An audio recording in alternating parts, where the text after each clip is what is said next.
Is there advice you can give to people, to young kids that are living through a shitty situation of any sort, a tough life? Find a thing you like. Try to find a thing that you really enjoy. Try to find a thing that you're passionate about. Like an activity. Yes. For me, early on, it was drawing. It was illustrations. It was comic books. I wanted to be a comic book illustrator. And then it went from comic book drawing and illustrations to martial arts. So, but it was just another thing that I was very, very passionate about.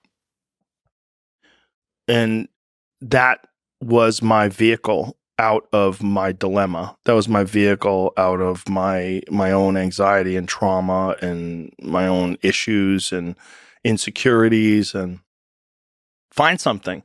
Find a thing that you genuinely enjoy, because getting good at things you genuinely enjoy is extremely beneficial for young people, because it lets you know that, like, everybody thinks they're a loser. Every young person thinks they're a loser. At least a young person in the situation I was at. Like, I didn't know I wasn't a loser until I started winning, until I started doing martial arts. Martial arts taught me that, like, I could get better at stuff, that I wasn't really a loser. I just was someone who was, like, in a fucked up situation. But you could channel all that energy that you have as a young person into something and get better at it. And then all of a sudden people admired me. I was like, this is crazy. So I went from being someone who was incredibly insecure and basically a failure to someone who was really successful at this one thing that was very dangerous, that other people were scared of. And that gave me immense confidence, and also a real understanding of the direct correlation between hard work and success. And kind of understanding that you're not a loser. Right. That there is a diamond in the rough. Yeah, and also an understanding that you can't listen to people. Because even my parents didn't want me to do martial arts. They didn't want me to fight. They didn't want me to do stand-up. There's, like, you have to understand, like, who you are, and then in the face of other people's either criticism or, lack of faith in your ability to succeed, you push through, and there's great benefit in that. And then you realize that you can kind of apply that to other things in life. You can apply that to critics. You can apply that to social media commentators. You can apply that to a lot of things. Okay, what about young people in their 50s? Can you give advice to, like, imagine you're sitting back, probably still here in Texas, in your 90s, looking back. What advice would that guy give to you today? Or, like, people that have done some shit in their 50s, you've gone through a hell of a life. There's potentially some incentive to settle down. You got a great family to relax. But maybe there's some incentive to still do epic shit. Still be David Goggins running in the middle of the desert, screaming shit into a camera. If you're David Goggins, you have to be David Goggins. I don't think there's a path for that guy that exists at this stage of his life other than that. Do you think he'll be 70 and still screaming? Yes. Okay. 100%. 100%. If David and I are alive, we're both 70. He's gonna call me up and say, "Stay hard, motherfucker." Yeah. Guaranteed. So lean into whatever the fuck you are at this point. Well, if you're enjoying it, but if you're not enjoying it, rethink your life. Try to figure out why you're not enjoying it. You still think it's possible to shift things in your 50s? Yeah. If you're alive, you can get better. No matter what. Yeah, no matter what. If you're alive, you can shift things. I mean, if you're 90 years old and, you have a month to live, you could apologize for the things you think you did wrong, and maybe sort of reconcile and shape relationships that you have with the people that are around you better, so that they feel differently about you after you're gone. Yeah, I always love people in their 70s who are like getting back into dating or something like that. Yeah. I was watching a video about a woman who's in her 60s who just started powerlifting. Nice. Yeah. And same with jiu-jitsu. You see people get into jiu-jitsu. Mm-hmm. Like a white belt that's like 70. Yeah. Yeah. There's a lot of, if you're alive, you can get better at stuff. And I don't think people are happy if they don't have puzzles and complex tasks and things that are interesting to them, whether it's an art project or whether it's learning something completely new like stand-up comedy. Like doing things that are difficult it's as much of a nourishment of the mind as food is a nourishment of the body. I think you need things that are puzzling to you, where you have to find your own human potential in the difficulty of the task and work your way through things. At least for me.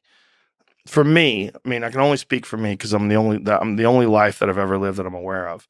And in my life, that has been 100% constant.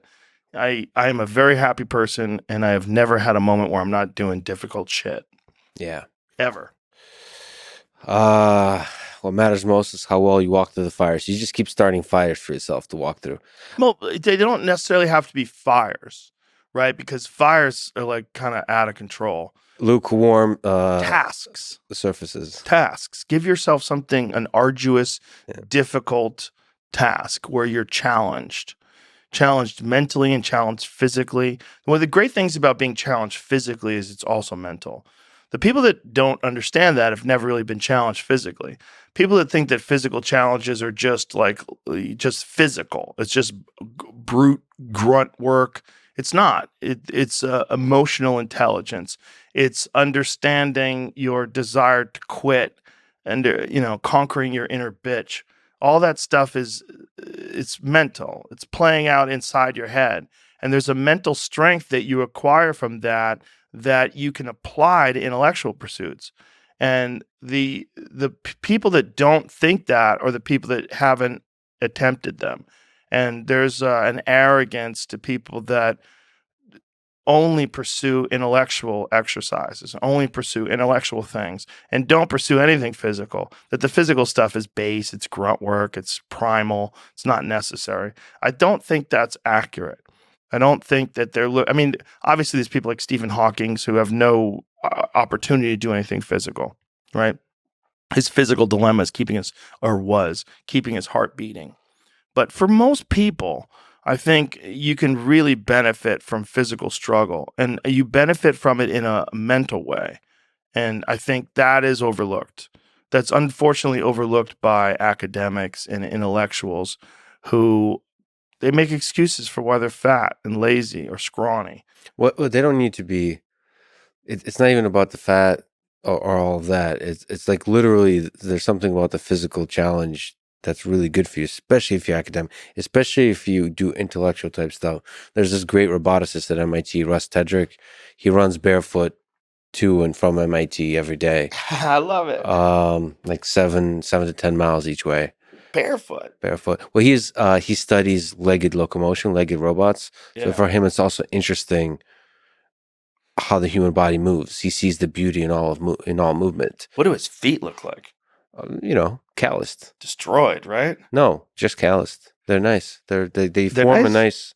No, it's not like I gave him a foot massage, but I mean they look. And I don't have a foot fetish, so I don't. I'm not able to correctly evaluate another man's feet. I apologize for this, but they don't look fucked up. Does he run on concrete?